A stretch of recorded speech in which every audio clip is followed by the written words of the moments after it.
নমস্কার বন্ধুরা, আমি সোমা হ্যাপি ফ্যামিলি পক্ষ থেকে আপনাদের সকলকে স্বাগত। প্রতিদিনের মতো আজও আমি চলে এসেছি একটা রেসিপি নিয়ে। আজ আমি আপনাদের সঙ্গে শেয়ার করব আলু, পটল ও বড়ি দিয়ে সিলভার কাপ মাছের রেসিপি। তো বন্ধুরা, রেসিপিটি দেখতে হলে অবশ্যই একটা লাইক দিয়ে ভিডিওটি ফুল ওয়াচ করবেন। আর এটাই আমার বিশেষভাবে আপনাদের কাছে অনুরোধ। তাহলে চলুন বন্ধুরা, দেরি না করে রেসিপিটা দেখে নিই। আজ বাজার থেকে এই মাছটা এসছে।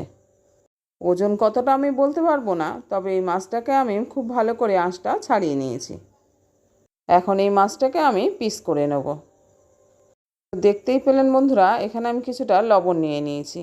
আমি এই লবণ দিয়ে মাছ কাটি। আমার মাছ কাটতে ছাইয়ের প্রয়োজন হয় না। মাছগুলো কাটা হয়ে গেছে। লবণ দিয়ে ভালো করে কষলে আমি জল দিয়ে অনেকবার ধুয়ে নিয়েছি। এখন ধুয়ে রাখা মাছগুলোতে আমি পরিমাণ মতো লবণ হলুদ মাখিয়ে নিলাম। এদিকে গ্যাস ওভেনে আমি কড়াই বসিয়ে দিয়েছি। আর কড়াইটা খুব ভালোভাবে গরম হয়ে গেলে দিয়ে দিলাম এর মধ্যে পরিমাণ মতো সর্ষের তেল। এখন এই তেলে আমি মাছগুলোকে ভেজে নেব। কড়াইতে যাতে জড়িয়ে না যায় এই জন্য কড়াইটাকে খুব ভালো করে গরম করে নিয়েছি। তারপরে তেল দিয়েছি, আবার তেলটাকেও খুব ভালো করে গরম করে নেব। যখন কড়াই থেকে ধোঁয়া উঠবে তখনই আমি মাছগুলোকে দিয়ে দিলাম। এই যে বন্ধুরা, একটা একটা করে মাছ আমি কড়াইতে দিয়ে দিলাম। সব কটা মাছ একবারে ধরবে না, দুবারে আমাকে মাছগুলোকে ভেজে নিতে হবে।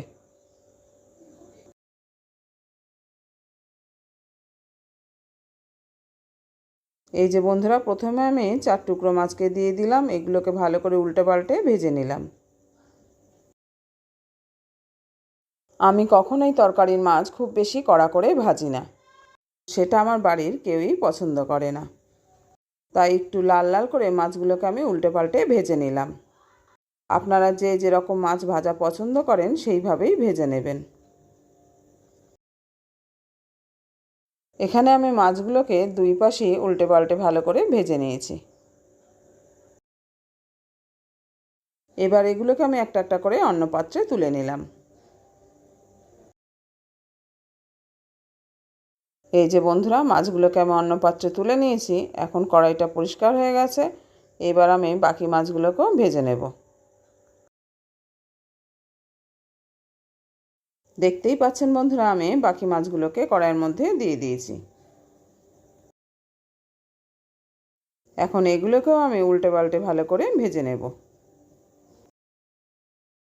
এখন আমার সব কটা মাছ ভেজে নেওয়া হয়ে গেছে। এবার কড়াইতে তেল না থাকায় আমি আবারও পরিমাণ মতো সর্ষের তেল দিয়ে দিলাম। যেহেতু আজকে আমি বড়ি দিয়ে মাছের ঝোল রান্না করব, তাই তেলটাকে গরম করে নিয়ে আমি কিছুটা বড়ি তেলে ভেজে নিলাম। এই যে বন্ধুরা, আমি 10-12টা বড়ি এখন তেলে ভেজে নিচ্ছি।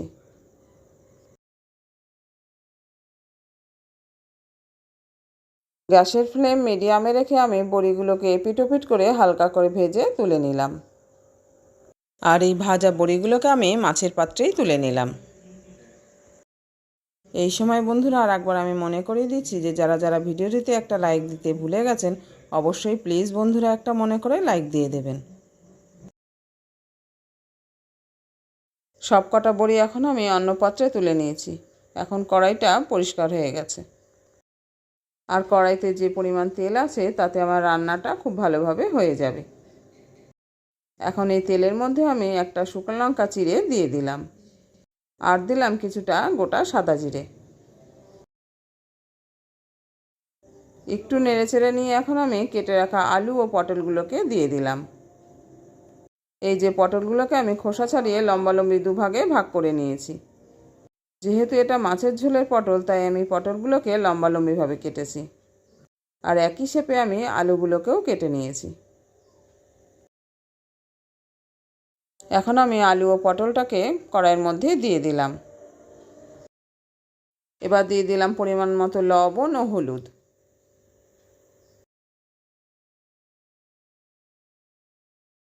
লবণ হলুদ দিয়ে এটাকে খুব ভালো করে নেড়েচেড়ে মিশিয়ে নিলাম।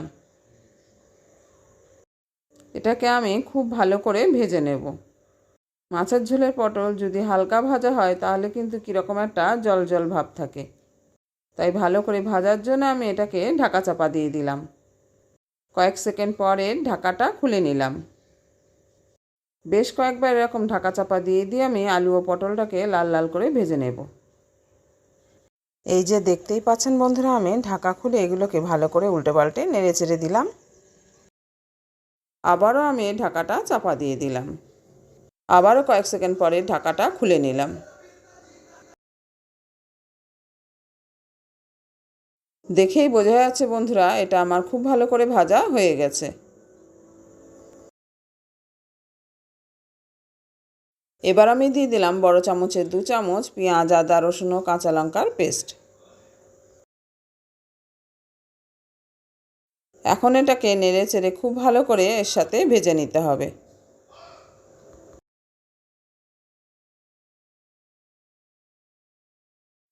এই যে বন্ধুরা, পেঁয়াজ, আদা, রসুনটা খুব ভালো করে আলু পটলের সাথে ভাজা হয়ে গেছে। এবার আমি দিয়ে দেবো গুঁড়ো মশলাগুলোকে। এখানে আমি 1 চামচ করে ধনের গুঁড়ো, জিরের গুঁড়ো ও লঙ্কার গুঁড়ো নিয়েছি। এতে সামান্য পরিমাণে জল দিয়ে আমি একটা পেস্ট তৈরি করে নিলাম।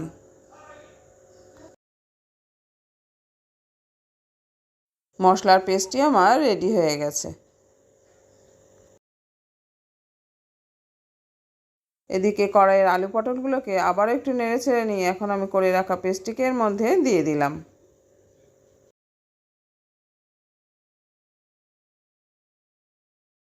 এবার মশলাটাকে খুব ভালো করে এর সাথে কষিয়ে নিতে হবে।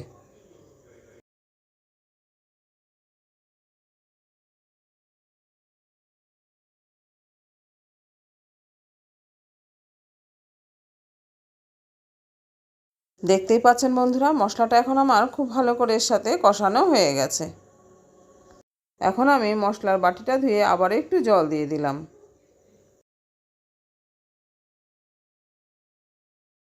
জল দিয়ে আবারও নেড়েচেড়ে এটাকে আরেকটু কষিয়ে নিতে হবে। আর এই রকমভাবে 2 বার কষিয়ে নেওয়ার ফলে ঝোলের টেস্টটা কিন্তু একটু বেড়েই যাবে।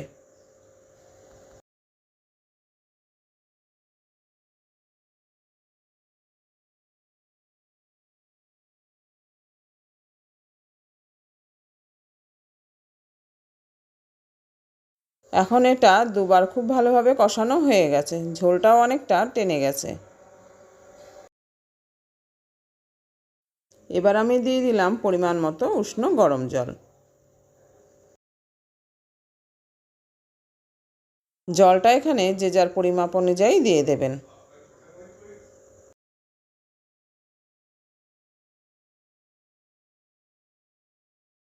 আমি এখানে আমার পরিমাণ মতো জল দিয়ে দিয়েছি। এখন আমি কড়াইয়ের ঢাকাটা চাপা দিয়ে রাখবো 10 মিনিটের জন্য।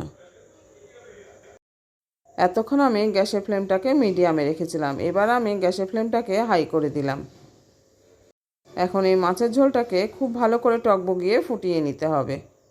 ফিরে এসেছি 10 মিনিট পর। কড়াইয়ের ঢাকাটাকে খুলে নিলাম। আর ঝোলটাও খুব সুন্দরভাবে ফুটে গেছে। এবার আমি দিয়ে দেবো ভেজে রাখা মাছ ও বড়িগুলোকে।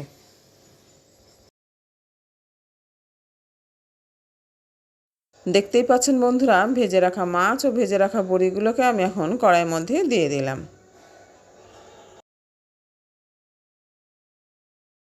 এখন এটাকে আমি আবারও একটু নেড়ে চেড়ে দিলাম। আবারও কড়াই ঢাকাটাকে চাপা দিয়ে দিলাম 5-7 মিনিটের জন্য। ফিরে আসলাম 5-7 মিনিট পর। ঝোলটা কিন্তু খুব ভালোভাবে ফুটছে। এই সময় আমি ঝোলের লবণটাকে একটু চেক করে নিলাম।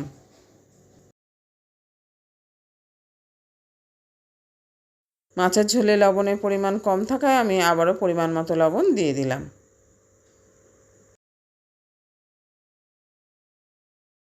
আর খুন্তি দিয়ে ঝোলের আলু ও পটলগুলোকে একটু চেক করে নিলাম। এটা তো অবশ্য ভাজার সময়ই খুব ভালোভাবে সিদ্ধ হয়ে গেছিল। আর বাড়ির তৈরি বড়িগুলোও খুব সুন্দরভাবে ফুলে উঠেছে। আমার মনে হলো বড়িগুলো আর একটু বাকি আছে, তাই কড়াইয়ের ঢাকাটাকে আবার চাপা দিয়ে দিলাম 4-5 মিনিটের জন্য। 4-5 মিনিট পর আমি কড়াইয়ের ঢাকাটাকে আবারও খুলে নিলাম। আমার কিন্তু রান্নাটা এখন প্রায় হয়ে এসছে। এর মধ্যে এখন আমি দিয়ে দেবো কিছুটা ভাজা মশলা। এই যে দেখুন বন্ধুরা, আগের দিনের রেসিপি করার সময় আমি বেশ কিছুটা ভাজা মশলা তৈরি করেছিলাম। এই ভাজা মশলা থেকে আমি 1/2 চামচ মতো ভাজা মশলা ঝোলের মধ্যে দিয়ে দিলাম।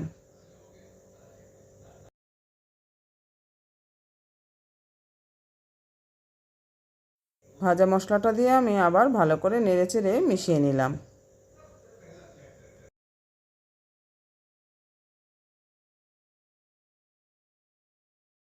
সবজি দিয়ে মাছের ঝোল রান্না করার সময় যদি এই রকম রান্নার শেষে একটু ভাজা মশলা ছড়িয়ে দেওয়া যায়, তাহলে কিন্তু এর ফ্লেভারটা সম্পূর্ণ আলাদা রকম হয়। রান্নাটা এখন আমার হয়ে গেছে। এখন আমি গ্যাস ওভেনটাকে অফ করে দিলাম। যেহেতু ভাজা মশলাটা দিয়েছি শেষে, তাই এই ঢাকাটাকে চাপা দিয়ে রাখলাম 2 থেকে 3 মিনিটের জন্য। 2-3 মিনিট পরে ঢাকাটা খুলে আমি এটাকে অন্য পাত্রে নামিয়ে নিলাম। তাহলে বন্ধুরা, আজকের রেসিপিটি যদি পছন্দ হয়ে থাকে, লাইক শেয়ার কমেন্ট করতে ভুলবেন না। নতুন বন্ধু হলে চ্যানেলটিকে সাবস্ক্রাইব করে অবশ্যই আমার পাশে থাকবেন।